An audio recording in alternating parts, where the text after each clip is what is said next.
Last time I did a video talking about tropes versus women in video games, I said I didn't have any plans to make any more video responses to Anita's series. I do get comments on my videos once in a while, and I've gotten a variety of them ranging from "I'm not outraged enough in my videos" to "I'm just a sad little man."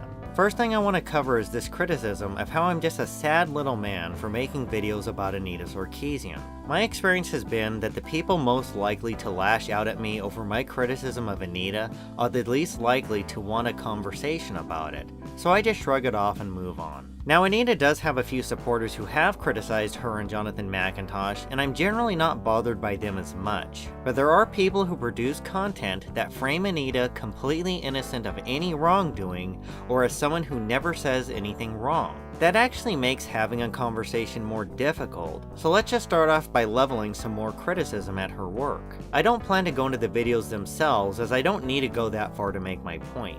Anita has released 3 videos so far for Season 2 of Tropes vs. Women in Video Games: Strategic Butt Covering, Body Language and the Male Gaze, and Lingerie is Not Armor. In the descriptions on her website, Strategic Butt Covering says this is the first episode in Season 2. Lingerie is Not Armor says it is the 3rd episode. These are both correct. For her second video, Body Language and the Male Gaze, it says this is the 1st episode. Both Strategic Butt Covering and the Male Gaze videos are listed as the 1st episode on her official website. Now, if you go to Body Language and the Male Gaze on her YouTube channel, it listed as the 2nd episode in Season 2, which it is. She lists her 2nd episode as the 1st and 2nd episode in Season 2 in 2 separate places. Anita claims her work is double and triple checked. My analysis is very well researched. It's double and triple checked. Then I glance over her work and find boneheaded mistakes. How much of her material is actually double and triple checked? As for the videos themselves, I don't plan to review them.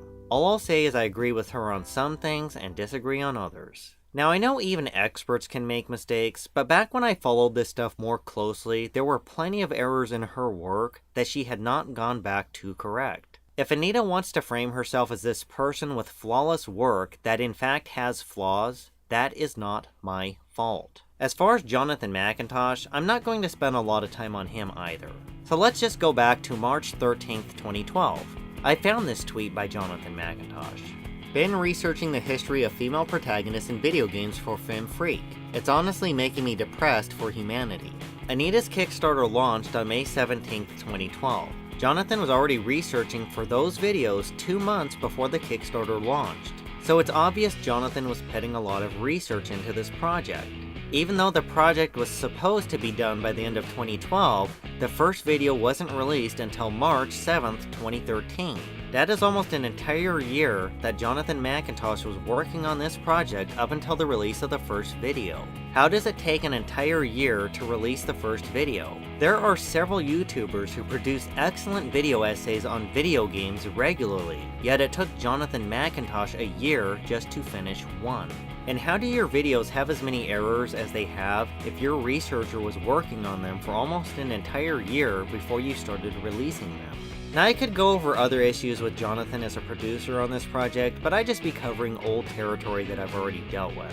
Now let's go back to these comments that I'm a sad person for criticizing Anita on YouTube. Let me pose this question. If I find information about tropes versus women in video games on Feminist Frequency that I haven't seen anyone else present, should I say nothing? Just because there are a bunch of assholes on the internet that won't behave themselves, does that mean I should hold back everything I have to say because of them? The whole point of Feminist Frequency is for Anita to critique what she perceives to be issues, yet when I do the same to her, I'm a sad person. And I've dealt with this charge of being a harasser or a hater for over a year and a half, since my first YouTube channel when I only had a few videos. But enough of that, let's go on to other criticisms of I'm not outraged enough in my videos. Even in videos where I'm pretty stern in my criticism, because I'm not going all out, or because I'm pulling punches, it's not enough for some people. Now let's just examine that for a second. Is that how it should always be? Should you never consider your opponent's arguments? Just to give you a few examples of criticisms I've considered, Some people don't like the hand-picking clips or taking Anita out of context. Now, generally speaking, I try to add some form of context when I use a clip of Anita, but I still have considered the point. Let me put it to you this way. How many times have you seen someone use these clips?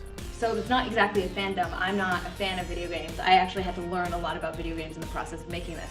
Everything is sexist, everything is racist, everything is homophobic, and you have to point it all out. Now, I have used these clips a few times myself, but I listened to enough people criticize the overuse of these clips, so I decided a while back to stop using them. Another criticism I've heard is the pause-repeat method, where you play a sentence, give a response, play a sentence, give a response, etc., etc. It gives the perception you are destroying someone in a debate without actually debating them. You don't really have to give a point-by-point response to every single sentence from Anita's mouth. Quite frankly, I started to find the pause-respond method boring after a while when I actually started thinking about how silly it looks to some people. Like I said, it looks like you are destroying someone in a debate, but that doesn't mean you would actually win in a real debate. Now, I'm sure there are some people who would love to debate me on my methods, so rather than debate it, I'd prefer to explain why I've taken the approach I've taken in my videos. As I said in another video, part of the reason I do what I do the way I do is so I can't be called an angry male gamer, or sexist, or misogynist, or homophobic, or take your pick. Now here's the other reason I try not to be a complete asshole in my videos. How many of you do not like dealing with assholes? Just to give you an example of what I've seen, it's not uncommon for some people on YouTube to play clips of angry yelling feminists and say this is what feminism is doing to people. This is what we have to deal with.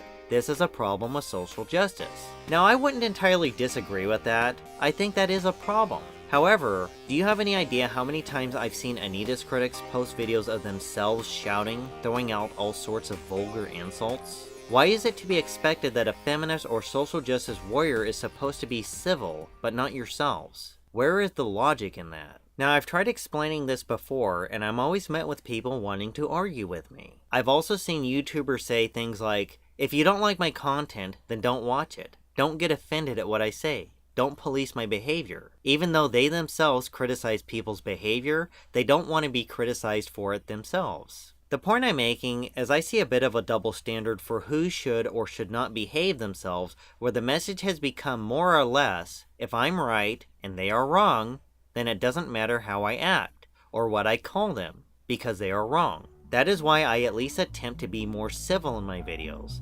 It's sort of like, treat others the way you want them to treat you.